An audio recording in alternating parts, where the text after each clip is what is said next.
Hi friends, இன்றைக்கி ஆடி 10. ஆடி 2, 3, 4 போட்ட விதைகள் என்னென்ன முளைச்சிருக்குன்னு சொல்லி பார்க்கலாம். இது பார்த்திங்கன்னா அரைக்கீரை, அது நல்லா முளைச்சி வந்திருக்கு. கொத்தமல்லி போட்டோம்ல, அது ஒன்றுமே வரல. அப்புறம் பார்த்திங்கன்னா இது கத்திரிக்காயா மிளகாயான்னு தெரியல, அது முளைச்சி வந்திருக்கு.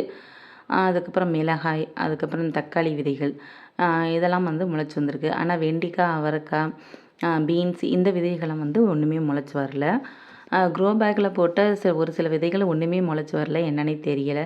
இதில் சின்னதாக ஒரு விதை வந்திருக்கு, அது என்னன்னு தெரியலை. இது வெந்தயக்கீரை, இதுவும் கொஞ்சம் முளைச்சி வந்திருக்கு. மற்ற இதில் போட்டது எதுவுமே முளைச்சி வரல. இது பார்த்திங்கன்னா காலிஃப்ளவர் போட்டிருந்தேன், அங்கனைக்கான முளைச்சி வருது. ஆனால் இதெல்லாம் விதைகள் தான் முளைச்சி வருதா இல்லை புல் எதுவும் முளைக்குதாங்கிறது தெரியலை. பெருசாக வந்தால் தான் தெரியும், அதனால் நான் எதையும் பிடுங்கலை. அப்புறம் பீக்கங்காயா புடலங்காயான்னு தெரியல, அவங்க ஒன்று முளைச்சி வந்திருக்காங்க. அதுக்கப்புறம் முள்ளு முருங்கை குச்சி கொண்டாந்து வச்சுருந்தேன், அவங்க நல்லா முளைச்சி வந்திருக்காங்க. பிரண்டையை பாருங்கள் எவ்வளோ செழிப்பாக வந்திருக்காங்கன்னு சொல்லிட்டு.